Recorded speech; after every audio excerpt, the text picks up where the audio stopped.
First ever factory outlet Mukunda jewelleries KBHP Somajiguda Suchitra Hanamkonda Kothapet Chandanagar Khammam. నమస్కారం. కార్తీక పురాణం 3వ రోజు పారాయణలోకి వచ్చాం. వశిష్ఠ మహర్షి జనక రాజర్షికి ఏం చెప్తున్నారో చూద్దాం. కార్తీక మాసంలో స్నానము, దానము, జపము మొదలైన పుణ్యాల్లో ఏదైనా స్వల్పంగా కొద్దిగా నామమాత్రంగా చేసినా కూడా ఆ స్వల్పమైనదే అనంత ఫలప్రదం అవుతుంది. స్త్రీలు కానీ పురుషులు కానీ అస్థిరమైన శరీరాన్ని నమ్ముకొని శరీర కష్టానికి భయపడి కార్తీక వ్రతాన్ని చేయని ఎడల, అంటే ఒకవేళ ఇది కష్టము, పొద్దున్నే ఎవరు లేస్తారు, స్నానం ఎవరు చేస్తారు, ఈ పనులు ముందు చేసేస్తే, అంటే స్నానం ముందు చేసేస్తే చాలా పనులు అవ్వవు, ఇలాంటి శంకలు ఎక్కువగా ఉంటాయి. ఇల్లు ఉడవాలి, వాకిలు ఉడవాలి, వాకిట్లో ముగ్గేయాలి, కళ్ళాపు చల్లాలి, ఇవన్నీ బోల్డ్ వ్యవహారాలు ఉంటాయి. ఇవన్నీ తెముల్చుకున్నాక మనం చేసేసరికి ఏమవుతుంది, ఎండెక్కిపోతుంది. స్నానమే ముందు చేయాలి, తర్వాత మిగిలిన వ్యవహారాలు చేసుకుని ఒకవేళ ఏదైనా ఇబ్బందిగా ఉంటే మళ్ళీ స్నానం చెయ్యొచ్చు. కానీ ఇప్పుడు మనం ఏం చేస్తాము, శరీర కష్టం ఒకటి, ఈ పొద్దున్నే చలికాలం కదా, చలి వచ్చేస్తుంది కార్తీకం వచ్చేసరికి, ఈ ఊహ చేస్తాం. ఆ ఊహే తప్పని చెప్తున్నారు. ఊహ చెయ్యొద్దు, ప్రయత్నం చెయ్యండి, కొంచెమైనా సఫలమవుతుంది. ఆ సఫలమైన కాస్త ప్రయత్నమైనా అనంతమైన పుణ్యాన్ని ఇస్తుందని చెప్తున్నారు. ఒకవేళ ఇలా శరీర కష్టానికి భయపడి కార్తీక వ్రతాన్ని చేయకపోతే 100 మారులు కుక్కగా జన్మించవలసి వస్తుందట. తర్వాత కార్తీక పౌర్ణమి రోజున స్నానము, దానము, ఉపవాసము వంటివేవీ చేయని మనుష్యుడు 1,000,000 మారులు చండాలుడై జన్మించును. అట్లు చండాలుడై పుట్టి చివరికి బ్రహ్మరాక్షసుడై ఉండును. ఈ విషయం మీద ఒక పూర్వగాథ ఒకటి ఉన్నదట. ఇంతకుముందు జరిగిన కథ చెప్తున్నారు. ఈ ఇతిహాసము తత్వనిష్ఠుడనే ఒక బ్రాహ్మణాయనికి చెందింది. ఆయన ఏంటి, ఆంధ్రదేశంలో తత్వనిష్ఠుడనే పేరున్నటువంటి బ్రాహ్మణుడు ఉండేవాడట. ఆయన సమస్త శాస్త్రాలు చదివినవాడు, అబద్ధం అస్సలు ఆడేవాడు కాదు. ఇంద్రియాలని జయించి ఉన్నాడు. అంటే చలి, ఆకలి, ధోరణి లేదనమాట ఆయనకి. సమస్త ప్రాణులందు దయగలిగిన వాడు. దాంతో పాటుగా ఆయనకి తీర్థయాత్రలు అంటే చాలా ఆసక్తి అట. అయితే ఈ బ్రాహ్మణుడు ఒకసారి తీర్థయాత్రకు వెళ్తూ గోదావరి తీరంలో ఆకాశాన్ని అంటినట్టుగా ఉన్నటువంటి ఒక మర్రి చెట్టు మీదున్న 3 బ్రహ్మరాక్షసుల్ని చూశాడట. ఈ బ్రహ్మరాక్షసులకి తల వెంట్రుకలు పైకి నిక్కపొడుచుకుని ఉన్నాయి, నోరు వికటంగా ఉంది, శరీరం నల్లగా ఉంది, ఉదరము కృషించిపోయి ఉంది, నేత్రాలు, గడ్డము, ముఖము ఎర్రగా ఉన్నాయట, దంతాలు పొడుగ్గా ఉన్నాయి, చేతుల్లో కత్తులున్నాయి, కపాలము పైన ఉండి వీటికి సర్వజంతువుల్ని కపాలాలు పైన ఉండి, అంటే ఈ నెత్తి మీద పెట్టుకున్నటువంటి కిరీటాలలో కపాలాలు ఉన్నాయట వాళ్ళకి. సర్వజంతువుల్ని భయపెట్టేలాంటి విపరీతమైన ఒక స్వరూపాన్ని కలిగి ఉన్నారు వాళ్ళు. ఈ రాక్షసుల భయం చేత ఈ వటవృక్షానికి, అంటే ఈ మర్రి చెట్టుకి 6 క్రోశాల దూరం లోపల మనుషులు కానీ మృగాలు కానీ కనీసం పక్షులు కూడా సంచరించట్లేదు. ఈ వటవృక్ష సమీపంలో నిత్యము పర్వత సమాన శరీరులు, భయంకరంగా ఉన్నటువంటి శబ్దాలతోటి వీళ్ళిద్దరూ, పశువులు, మృగాలు, పక్షులు అన్నీ కూడా తమలో తను ప్రాణాలకి భయపడేలాంటి విపరీతమైన శబ్దాలు చేసేవాళ్ళు. వాళ్ళ అరుపులు, గాండ్రింపులు, ఘూర్నింపులు, జంతువులు కూడా దగ్గరకు వచ్చేవి కాదు. ఆ దారిన పైన ఆకాశంలో ఎగరటానికి కూడా పక్షులు భయపడేలాంటి ఒక వాతావరణాన్ని, ఒక భయానకమైన పరిస్థితిని అక్కడ కలిగించి ఉంచారు. అయితే ఈయన కొంచెం చీకటి మాటన వెళ్ళి, ఇది ఇక్కడ ఏదో చెట్టు ఉందని, ఇక దీని మీద ఎవరైనా ఉన్నారని అలాంటి ఆలోచన ఆయనకేం లేదు. ఆయన దారిన ఆయన వెళ్తున్నాడు. అయితే ఈయన దైవవశం చేత ఆ దారిన వెళ్తూ ఈ మర్రి చెట్టు మీద ఉన్న 3 చూశాడట.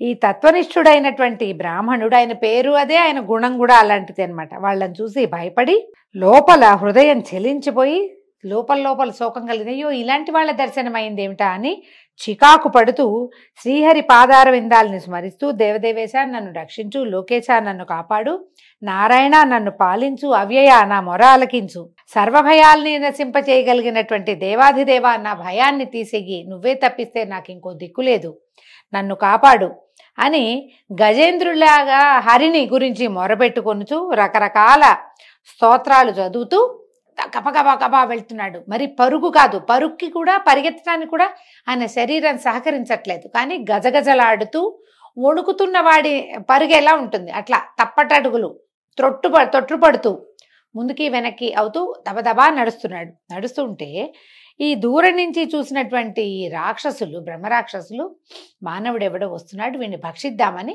ఆయన వెనకాల పడ్డాడు.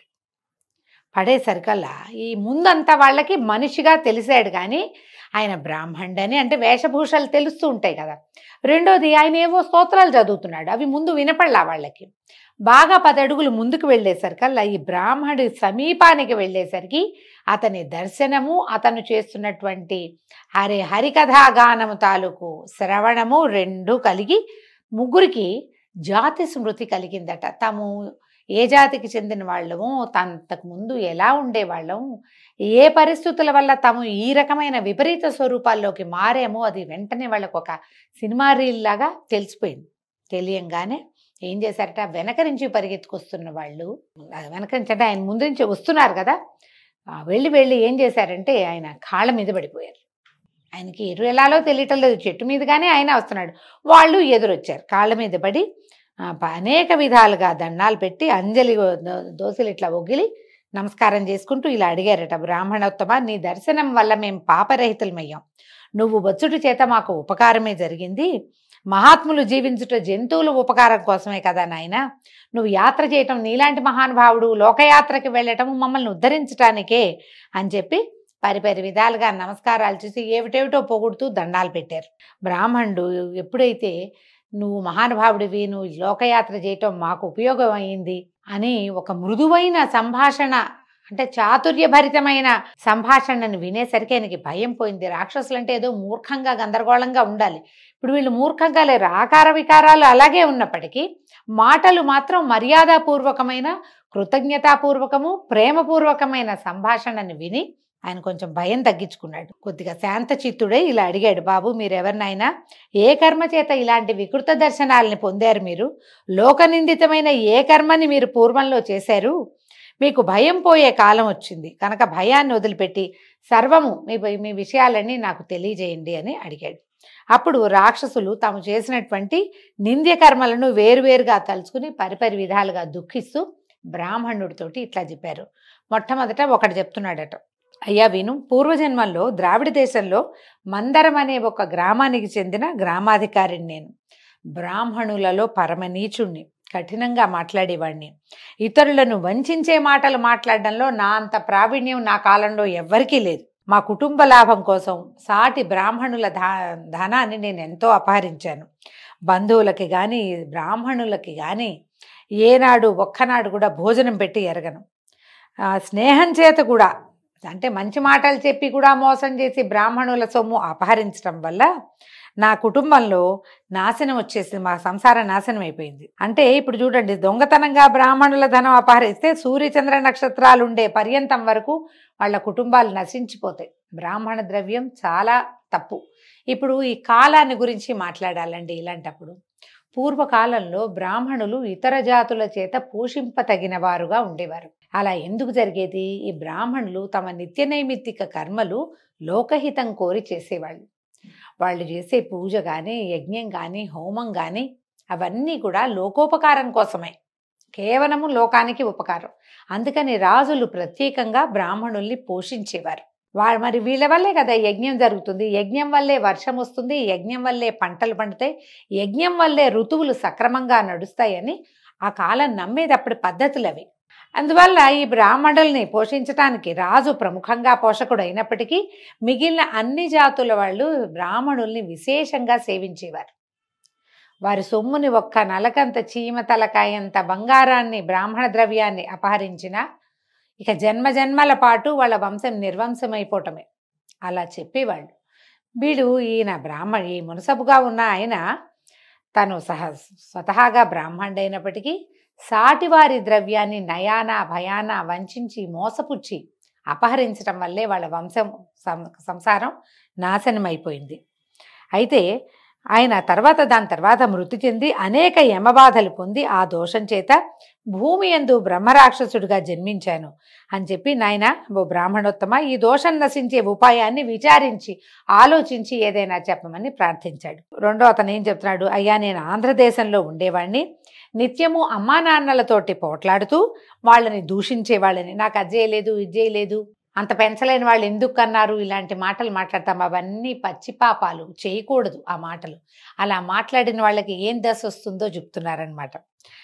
అదే కాకుండా భార్య పిల్లలు మేమేమో షడ్రసోపరితమైన అన్నం తిని మా తల్లిదండ్రులకు మాత్రం చద్దన్నం పెట్టించేవాడిని. బంధువుల్లో కానీ బ్రాహ్మణులకు కానీ ఒక్కనాడైనా అన్నం పెట్టిన వాడిని కాదు. తర్వాత విస్తారంగా ధనార్జన చేశాం, బాగా సంపాదించాను. అయితే క్రమంగా ఏమైంది, ఎప్పటికప్పుడు మా ఇంట్లో ఏదైనా వండుకున్నా కూడా ఆ పూట పెట్టకుండా దాన్ని మర్నాడు పెట్టేవాడిని. అంటే నా బుద్ధి విస్తరించింది. ఏదో ఉన్న చద్దన్నం పెట్టడం కాదు, అన్నాన్ని సర్దిపరిచి అమ్మా నాన్నకి పెట్టాలనే దుర్బుద్ధి పెరిగిపోయింది నాకు. కాబట్టి ఆ తర్వాత నేను చనిపోయిన తర్వాత యమలోకంలో 8 యుగాల వరకు యమబాధల్ని పొంది చివరికి బ్రహ్మరాక్షసుండై భూమి యందు జన్మించాను. ఓ బ్రాహ్మణోత్తమ, ఈ పాపాన్ని తొలగించుకునే ఉపాయాన్ని చెప్పి నన్ను కడతీర్చు తండ్రి, ఈ బ్రహ్మరాక్షస జీవితం మా వల్ల కావటం లేదని దుఃఖపడుతూ ప్రార్థించాడట. తర్వాత అప్పుడు 3వ వాడు చెప్తున్నాడు. ఈయనేం చెప్తున్నాడు, నేను కూడా ఆంధ్రదేశ నివాసినే, బ్రాహ్మణుణ్ణి, విష్ణువాలయంలో స్వామికి అర్చకుడుగా ఉండి, కానీ అర్చకుడుగా ఉండి కూడా నేను స్నానం సంధ్యావందనాదుల్ని విడిచి స్వామి పూజని వదిలి విష్ణువాలయమందు స్వామికి అర్చకుడుగా ఉండి కూడా, అంటే ఏవో కొన్ని పూజలు చేసేవాడు, అన్నీ చేసేవాడు కాదు, కఠినుడుగా దయాశూన్యుడుగా మెలుగుతూ ఈ దేవాలయంలో భక్తులు వెలిగించే దీపాల్లోని నెయ్యిని నూనెని దొంగిలించి వేశ్యాగృహాల్లో దీపాలు పెట్టించి ఆ నేతినేమో నూనెతోటేమో వేశ్యాగృహంలో దీపాలు పెట్టించి నేతినేమో తను వెళ్ళినటువంటి జారాంగనకి ఆ అనుభవానికి మీరు తినడానికో ఒంటికి రాసుకోవడానికో ఇచ్చేసేవాడు అనమాట. తర్వాత దేవతా నివేదితాన్నాన్ని కూడా దొంగిలించి రేపు వండండి అయ్యగారు అని ఏదైనా ప్రసాదానికి వస్తువు తెస్తే అది పట్టుకుపోయేవాడట. ఇంటికి పట్టుకెళ్ళి వేశ్యలకి భుజింపజేసి వారితో కలిసి తిరుగుతూ ఉండేవాడిని. ఈ దోషం వలన నరకాలయందు అనేక యాతల్ని అనుభవించంటే నానావిధ నరకాలు, కొన్ని రౌరవము అది ఉన్నాయి కదా, ఇన్ని నరకాలయందును పడి అన్ని నరకాలని అనుభవించి తర్వాత భూమిలో పుట్టి అనేక నానాయోనుల యందు జన్మించి చివరికి బ్రహ్మరాక్షసుడిగా పుట్టి ఈ మర్రి చెట్టు మీద ఉన్నాను. కాబట్టి నువ్వు సమస్త భూతముల యందు అకారణంగానే నీకు దయా కరుణ ఉండే మనస్తత్వం కలిగిన వాడివి, నన్ను రక్షించు బ్రాహ్మణోత్తమ అని పాదాలు పట్టుకున్నాడు 3వ బ్రహ్మరాక్షసుడు. ఈ తత్వనిష్ఠుడు అనే బ్రాహ్మణుడు ఈయన నిదానంగా ఆలోచించి వీళ్ళ మాటలన్నీ విని ఏమన్నాడంటే కొంత ఆశ్చర్యాన్ని కూడా పొందాడు. మానవులు ఎంత పరిపూర్ణ జీవితాన్ని అనుభవించేందుకు అవకాశం ఉంది. సర్వోత్కృష్టమైన జన్మ మానవ జన్మ. అది లభించిన తర్వాత ఆ శరీరంతో మంచి పనులు చేయకుండా రకరకాల చెడ్డ పనులు చేసి చివరికి నానాయోనులు యందు పుండి ఎన్నో నరకంలో యాతనా శరీరంతో బాధలు అనుభవించి అయినా కూడా కర్మలు తీరక చివరికి ఇలాంటి దౌర్భాగ్య జీవితాన్ని పొంది బ్రహ్మరాక్షసులుగా ఉంటే వాడికి స్పృహ ఉంటుంది, కనపడ్డ వాళ్ళని విరుచుకుని తినేస్తాడు. ఆ పాపంతో ఎన్ని కోట్ల జన్మలు మళ్ళీ ఇలా దిక్కుమాల దౌర్భాగ్యపు జీవితాలు గడుపుతారు అని ఆశ్చర్యపోతూ, నాయనా మీకేం భయం లేదు, మీ దుఃఖాన్ని పోగొడతాను, నేను కార్తీక స్నానార్థం వెళ్తున్నాను, మీరు కూడా నాతో పాటు రండి అని వాళ్ళని వెంబడి పెట్టుకుని ఈ గోదావరి నదీ తీరంలో వాళ్ళని వెనకాల తీసుకెళ్ళి బ్రహ్మరాక్షసుల నిమిత్తం సంకల్పం చెప్పి తను కూడా స్వయంగా ముందు స్నానం చేసి తర్వాత వాళ్ళతోటి కూడా స్నానం చేయించి వాళ్ళ బ్రహ్మరాక్షసత్వాన్ని పోగొట్టాడు. ఆ తర్వాత ఇంకా ఏం చేశాడట, ఈ సంకల్పం ఎట్లా చెప్పాడు, తను ఆ పూట చేసినటువంటి కార్తీక స్నానం అనేది కార్తీక మాసంలో అవటం వల్ల తన స్నాన ఫలితాన్ని సమంత్రకంగా ఈ 3 బ్రహ్మరాక్షసులకి ధారపోసాడు. వాళ్ళతో స్నానము చేయించి, స్నానం చేయకుండా దానం ఎట్లా తీసుకుంటారు, అందుకని ముందు మంత్రంతో వాళ్ళకి స్నానం చేయించి కార్తీకంలో స్నానం చేసిన ఫలితం బ్రహ్మరాక్షసులకి ఎలాగూ లభిస్తుంది, తన స్నాన ఫలితాన్ని వీళ్ళ 3కి ధారపోసాడు. దాంతో వీళ్ళ 3 దోష విముక్తులై దివ్య రూపాల్ని ధరించి వైకుంఠధామానికి వెడలిపోయారట.